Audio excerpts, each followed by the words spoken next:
పరుచూరి గోపాలకృష్ణ పాఠాలను పలుకులను అనుసరించండి. కొత్త పలుకుల కోసం, కొత్త పాఠాల కోసం పక్కనే ఉన్న గంటను నొక్కండి. అందరికీ నమస్కారం.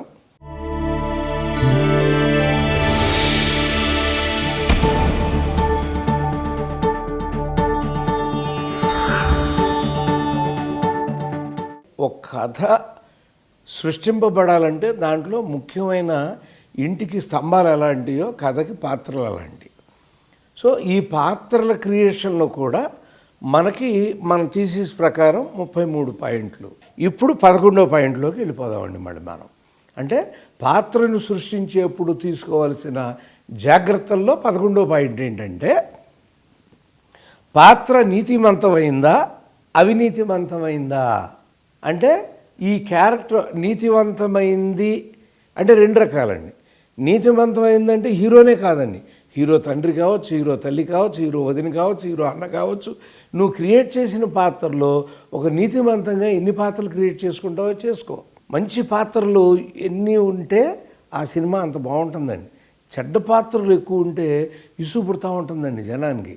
ఎందుకంటే అందరూ వచ్చి దుర్మార్గంగా చూడబుద్ది కదా, అబ్బా వీళ్ళ కష్టాల నుంచి ఎప్పుడు బయటకు వస్తారా భగవంతుడా అన్న ఫీలింగ్ మనకి ఇస్తూ ఉంటారండి. అలాగే అవినీతి చేసే పాత్ర, ఎస్ యూ క్రియేట్ ఇట్. ఎందుకని అవినీతి చేసేవాడిని నీతి చేసేవాడు పట్టిస్తాడు. అదే it will be your story. కాబట్టి నువ్వు రాసుకున్న ఈ 15-20 పాత్రలో ఎన్ని నీతివంతమైనవి, ఎన్ని అవినీతివంతం అవ్వచ్చు. ఇవి కాకుండా కూడా నీతికి అవినీతికి సంబంధం లేకుండా సామాన్యంగా బతికే పాత్రలు కూడా కొన్ని ఉంటాయండి. When you are creating those characters నీకు అలా ఉంటాయి. ఇప్పుడు మీరు ప్రతిధ్వని సినిమా చూస్తే ఒక డ్యూటీ కోసం పోరాడే శారద గారు కనపడతా ఉంటుంది మీకు. ఒక వృత్తి ధర్మం కోసం, కార్మికుల కోసం పోరాడే శరత్బాబు గారు కనపడతా ఉంటాడు మీకు.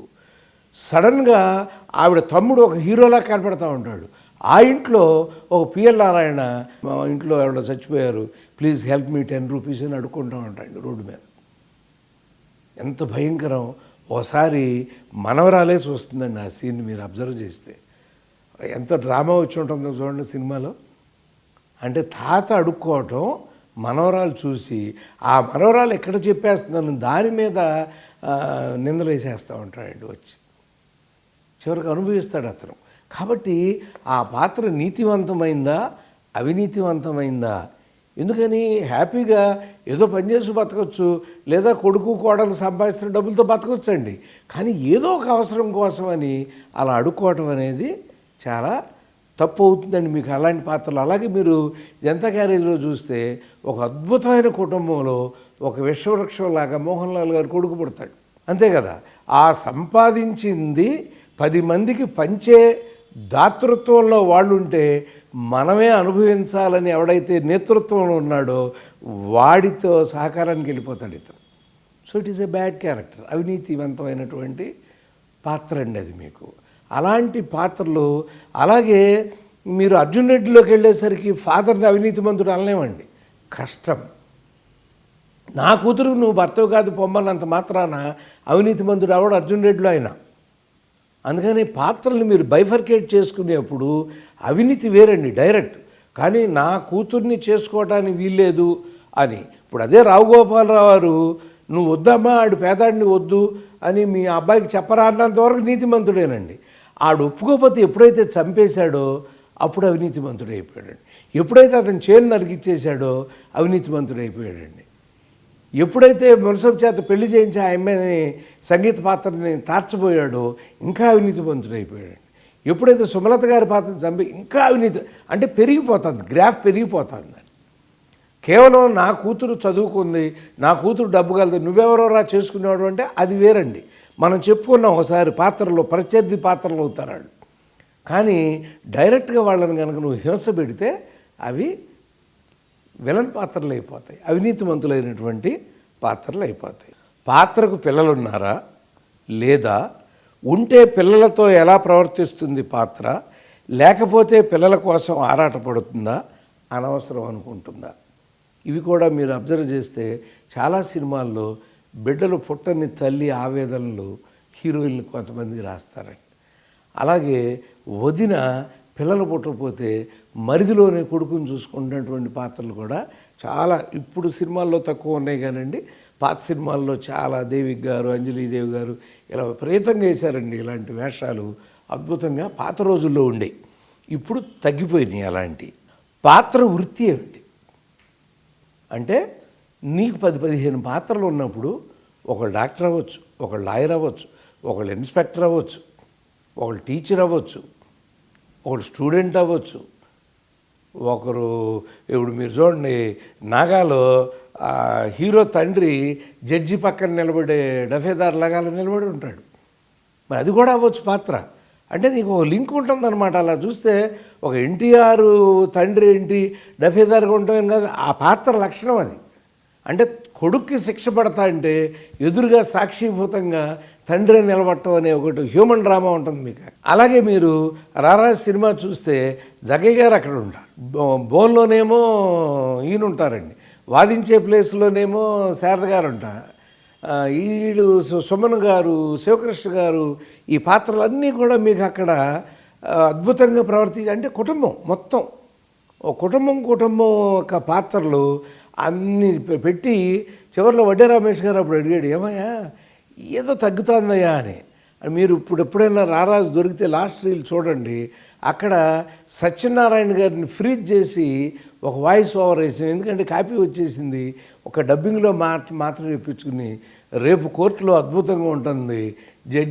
తండ్రి జడ్జి పాత్రలో తల్లి అని ఒక్కొక్కళ్ళ గురించి అలా వివరిస్తూ ఉంటాడండి, ఒక్కో పాత్ర గురించి. వాటి మీద ఆ సైలెంట్ షాట్లన్నీ వచ్చి పడతా ఉంటాయి.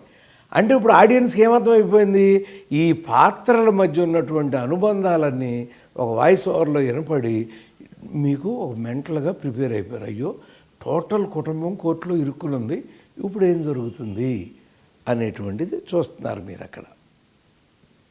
అలా పాత్ర వృత్తి అంటే అదండి. అంటే జడ్జా, పోలీసా, ఏంటి అతను డాక్టర్గా ఎవరున్నారు, పోలీసుగా ఎవరున్నారు, లాయర్గా ఎవరున్నారు, అవన్నీ చూస్తే మీరు అక్కడ కనబడతా ఉంటాయండి. అలా పాత్ర మతం ఏమిటి అది. ఒక్కోసారి చాలా తక్కువ సినిమాల వరకు మాత్రమే మతాన్ని ప్రకటిస్తారండి, మిగతా ప్రకటించక్కర్లా.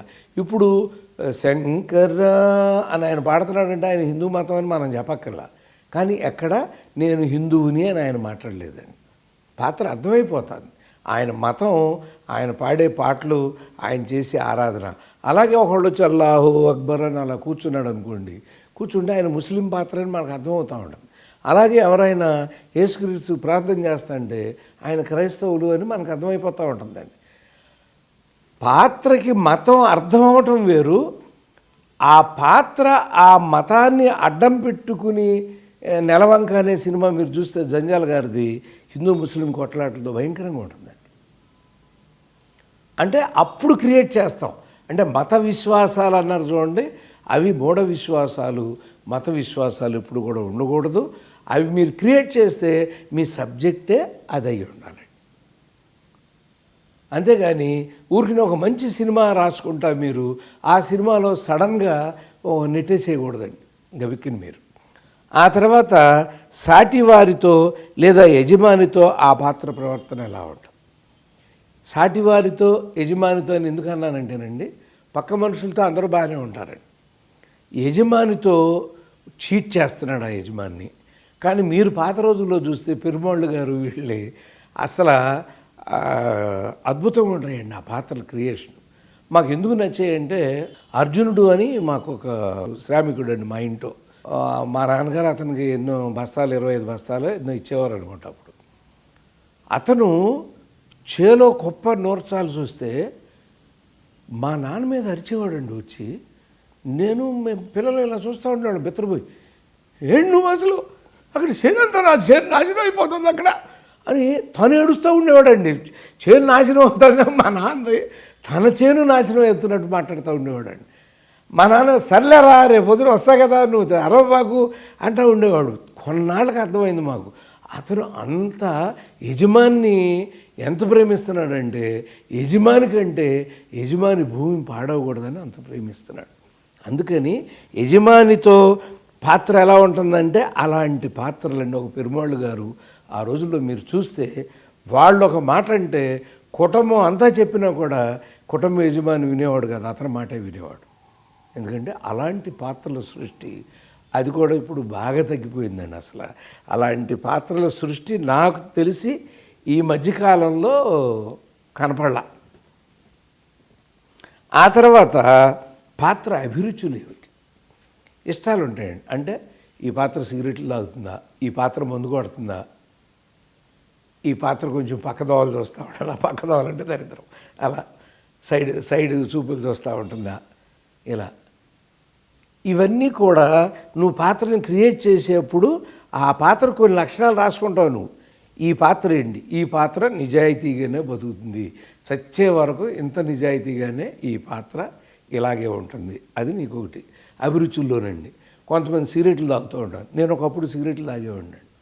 మీరు నమ్మలేరు, రోజుకు 100 సిగరెట్లు తాగేవాడిని. ఈ జన్మకి నేను సిగరెట్లు మానేయగలను అనుకోలే. ఎందుకో నాకే చిరాకేసి ఓ రోజు నా అలా సిగరెట్ పెట్టాట ఇసిరేసా. మా ఆవిడ నవ్వింది. ఏంటిది, నిజంగా మానేద్దామనే, ఎలా మానేస్తారు మీరు అని. అంతే, నాకు తెలిసి 30 ఏళ్ళు పైన అయిపోయిందండి. 32, 33 ఏళ్ళు, సరే గుర్తు కూడా లేదు ఇక మానేసి.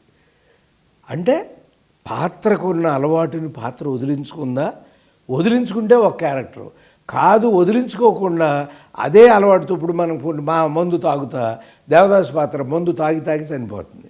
మందు ఆపి అర్జున్ రెడ్డి సాధించాడు. కాబట్టి పాత్ర ఒక అభిరుచి అలవాటు దుర్మార్గంలోంచి బయటపడితే ఒక రకమైన క్రియేషన్ ఉంటుంది, బయటపడకపోతే ఒక రకమైన క్రియేషన్లో ఉంటుందండి మీకు. ఈ పాత్ర అభిరుచుల్లో మనకి చెడ్డ అలవాటుని మానేస్తేనేమో మంచి వైపుకి వెళ్ళిపోతూ ఉంటుంది, లేని అలవాటు నేర్చుకుంటానంటేనే బ్యాడ్లోకి వెళ్ళిపోతూ ఉంటుందండి. అందుకని పాత్ర అభిరుచులు ఏమిటి అంటే, ఈ అభిరుచులు ఈ దురలవాట్లతో పాటు అండి అభిరుచులు కొన్ని ఉంటాయి. ఈ షటిల్ కాకులు ఆడటాలు, టెన్నిస్లు ఆడటాలు, ఈ స్విమ్మింగ్కి వెళ్ళటాలు, ఇవి కూడా అభిరుచుల్లో భాగాలే. ఆ పాత్రకు ఒక్కోదానికి ఒక స్కీమ్ వేసుకుంటావు నువ్వు. ఈ పాత్ర స్విమ్మింగ్ పూల్కి వెళ్తుంది అన్నప్పుడు ఆ స్విమ్మింగ్ పూల్ దగ్గర ఏదో జరుగుతుందనే సిచ్యుయేషన్ నువ్వు క్రియేట్ చేయటం ఉపయోగపడతాయి అన్నమాట అట్లాంటివి. ఆ తర్వాత 17వ పాయింట్, చేస్తున్న వృత్తి పట్ల ఇష్టం ఉందా, శ్రద్ధ ఉందా. ఇది కూడా కొంతమంది నిర్లక్ష్యంగా ఉంటారండి. డాక్టర్లు మనం కొన్ని సినిమాల్లో అరుస్తూ ఉంటారు డాక్టర్ల మీద హీరోలు. అలాగే ఇష్టం లేకుండానే వృత్తి ఏదో చేస్తున్నాను కాబట్టి, మీరు ఆఫీసుల్లో పనిచేసే వాళ్ళని చాలామంది అడిగితే ఏదో బతకాలి కాబట్టి చేస్తున్నామండి అని. అది నువ్వు నీ జీవితంలో అనగలవు కానీ సినిమా జీవితంలో అలా అనకూడదు. ఎందుకంటే ఆ పాత్రకి అభిరుచి ఆ ఇష్టం లేకుండా ఆ వృత్తి చేస్తుంది అంటే దానికి రీజన్ చెప్పాలి, దానికి ఫినిషింగ్ చెప్పాల్సి ఉంటుంది. ఇష్టం లేని వృత్తిని మానేసి వచ్చేస్తాడా ఏంటి అనేది కూడా మనం చూపించాల్సి ఉంటుంది. ఇప్పుడు భలే తమ్ముళ్ళు మీరు చేస్తే కాకి బట్టలు వేసుకున్న బాలయ్య కాకి బట్టలు వదిలేసి ఒంటి మీద కాకి బట్టలు లేకపోయినా కూడా ధర్మాన్ని చట్టాన్ని అమలు చేయించవచ్చు అని ప్రూవ్ చేస్తాడు. సో వృత్తిని వదిలేసి వచ్చాడు ఇష్టం లేకుండా. అలాగే అదే మీరు అంకుశం, రౌడీ ఇన్స్పెక్టరు, కర్తవ్యం, ప్రతిధ్వని ఇలా చూస్తే ఒంటి మీద కాకి యూనిఫారంతోనే సాధించిన ఆ పాత్రలు అంటే వృత్తి మీద ఇష్టం ఉన్నాయి అన్నమాట.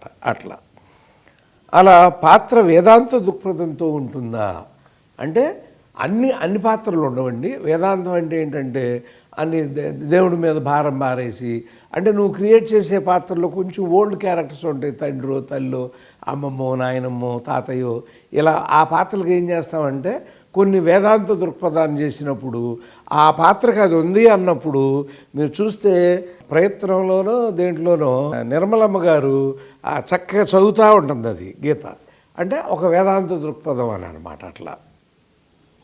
అలా పాత్రకున్న రాజకీయ బంధాలు అనుబంధాలు ఏమిటి అంటే పాత్ర ప్రతిదానికి రాజకీయ అనుబంధం ఉండక్కర్లేదండి. ఇప్పుడు లీడర్ లాంటి సినిమా తీశారు, మొత్తం రాజకీయ అనుబంధాలతోనే పాత్రలన్నీ క్రియేట్ చేసుకున్నాడు ఆయన రచయిత. అయితే అదే ప్రతిధ్వని వచ్చేసరికి ఒకటే రాజకీయ పాత్ర, మిగతా అన్నీ వాటికి సృష్టింపబడినటువంటి పాత్రలే ఉంటాయండి.